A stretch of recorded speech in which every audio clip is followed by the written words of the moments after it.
Hi, my name is Kayla Hefter, and my study is the impact of restorative justice programming on a San Diego middle school.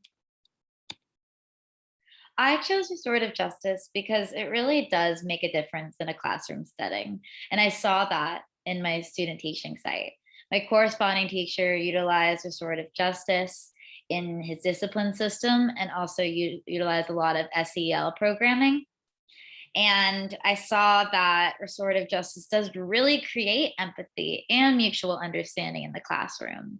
And that was very, very significant and saw a significant shift in many difficult students. The problem at the middle school stems from a history of fighting. There are high levels of suspension rates. Only 12% of white students are suspended in 2019.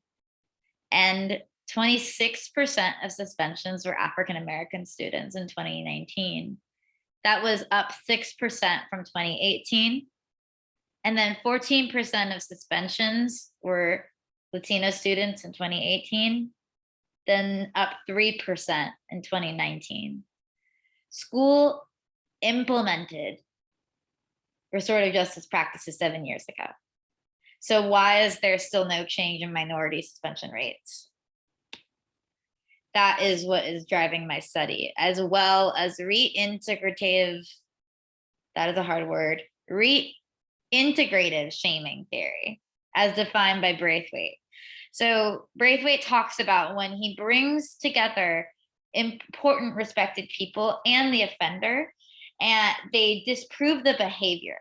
Instead of disproving the character traits of the person, of the student, they offer respect and acceptance to the student. And this, instead of shaming and penalizing this behavior, there is reflection, and then there's a plan of action. And that theory guides my literature review as well, but also the expectations of the US Department of Education guides my literature review. Creating positive climates and focusing on prevention, that improves school climate. And developing these clear, consistent expectations, ensuring there's equity within a school climate, that helps. And that is echoed in Hammond's, that says that RJ incorporates both the victim and the school community, creating harmony. And DeMatthews talks about a principal that tries to institute restorative practices, and this school has a history of racial bias, and there are some obstacles she faces. Danisco talks about implementing this restorative justice system and finding that suspension rates were reduced by 87%. And that was groundbreaking at the time. Frey talks about that Black males are 25% more likely to be suspended or expelled at any point in their life. What is the impact? That is what I'm measuring of restorative justice programming on one school in San Diego. Independent variable, restorative justice programming. Dependent variable, the impact. What's the impact? How can I measure this? Well, I looked at the suspension data from 4 years at the middle school and analyzed that. I prepared a survey for students, for 41 students. I interviewed 6 staff members of the middle school in a semi-structured protocol that had some follow-up questions. I chose a variety of different staff members. I chose 3 new teachers, 1 veteran teacher, 1 restorative justice coordinator, which a title that was held from only 2 years. He's only held the title for 2 years. The principal, and validity and reliability for survey construction. So for the validity is that there is a little bit of variation in the answers because students for the majority of the time were at home. So this is just a rough look at some of the data. But what was very remarkable was in 2017, there was 13.7% suspensions. In 2020, there's 15%. The California state suspensions rate by year was 3.4% in 2019. 15% is a huge jump. So there is a lot of suspensions going on, even though there is a restorative justice program in place. In terms of the participants, we had a total of 41 students, male, female, and other gender, and African American, Latinx, and other ethnicity. In terms of other gender, other race, there was a Likert scale of strongly agree to strongly disagree. And in terms of this minority group, they strongly disagreed. 3.6 out of 5 that they felt comfortable at school. They strongly disagreed that they felt happy. They strongly disagree that they can go to their teachers with problems, can trust classmates. And this was very, very different from the other data. The other data was mostly insignificant, but other gender, other race was extremely significant. Another point of significance was African American students. There was a sense of indifference with being happy at school and trusting their classmates.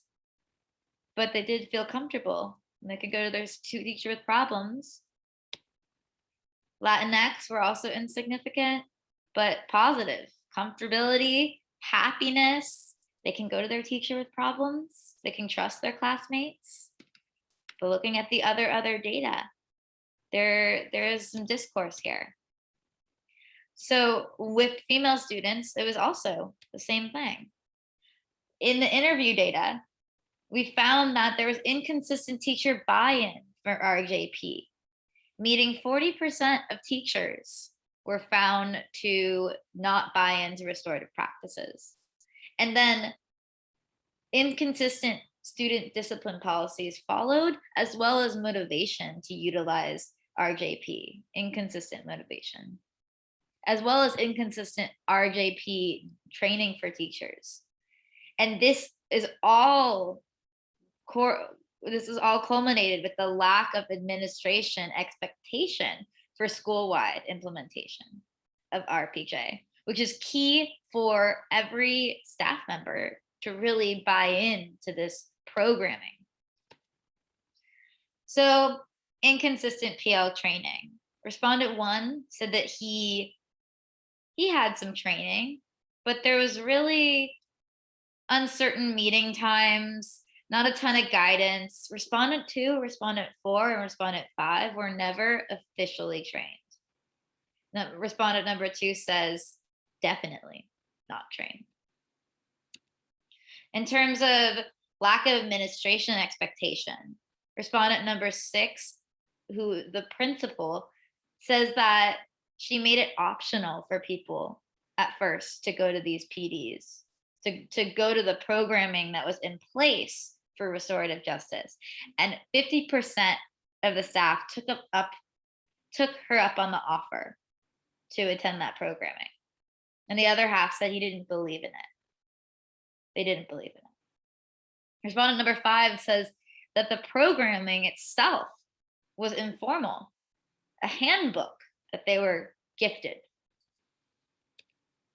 In terms of theme 3, there is inconsistent buy-in, and that is translated from this hopefulness that they will have training, but this doubtfulness, what are we actually going to do? How is this going to happen? 60% are willing, but the 40% are not. And that they preferred that the restorative justice happen without them, that the principal is the only driving force. So there is this lack of buy-in for RJP from faculty. 33% of participants brought up age as a factor for faculty buy-in for RJP, meaning that sometimes punitive thoughts are outdated. Punitive programming, punitive systems are not with the times. And that need for unity grows even greater because they need the training, they need the same verbiage, which also comes from administration. And they need to buy into it in order for restorative practices to work. It needs to be a coordinated school-wide effort. 50% of participants agreed that the school is all in this together. In terms of discussion, going back towards the literature review, the US Department of Education had this criteria for good school climate, and consistency was big, and 40% not participating, and other authors noting that consistency is key to a successful program really fuels this argument that there needs to be a consistent verbiage, there needs to be a consistent program. And this lack of equitable restorative justice programs is because of this stigmatization that Black males are more likely to be suspended and feeling like they are othered, and just like the other others are othered, uncomfortable in school. In terms of the discussion, Braithwaite continues talking about how forgiving and respectful societies have low crime rates, which are similar to the school system. And it allows for, and restorative practices allow for less referrals, but when there is inconsistent buy-in, right? If data suggests that restorative practices work, but when there's inconsistent buy-in, that creates less student voice, less respect, and more stigmatization, meaning the others are falling through the cracks, and the Black students are 25% more likely to be suspended. And this creates those fundamental school issues.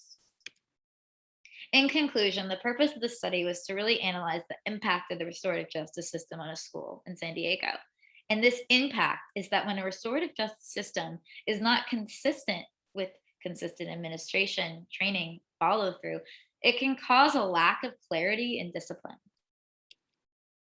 And thus, limitations were COVID-19, limited access to resources, students, faculty, observations, and students being home.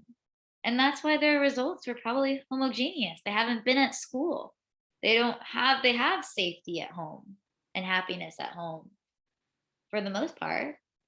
And for internally, I'm not great at statistics. I'm an English major. And it's hard being at home and creating this whole project online. And so I can empathize with students. Thus, recommendations are that restorative practices needs to be a school-wide approach, and training cannot be optional. It needs to be mandatory and consistent. Teachers need PDs on implicit bias and working with diverse populations, and especially some of the older generation who might have previously formed claims. The 33% of respondents that blamed the old way of thought. Protocol needs to be clear and concise so people can understand it. And that concrete modeling needs to be there and explained to students in a way that they can understand.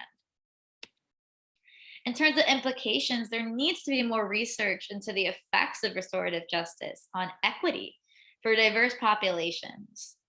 And there needs to be more research on the correlation between the school to prison pipeline and restorative justice. And also examining very beneficial and structured RPJ programs that can lead us more into an emphasis on absenteeism, maybe comparing and contrasting two different programs, and also looking into retention and graduation rates. In terms of reflection, I really wish I had the chance to interview students one-on-one to get a full perspective. I can apply the new research skills to the classroom and also to encouraging me to get my PhD potentially and continuing to discover and understand restorative practices. I realized that restorative practices are more than just programming. They're more than just circles. It is a revolution to restore this discipline system and really make a difference in students' lives by not shaming students, by making them feel comfortable in the school environment. If you have any questions, you can contact me at the email below. Thank you so much.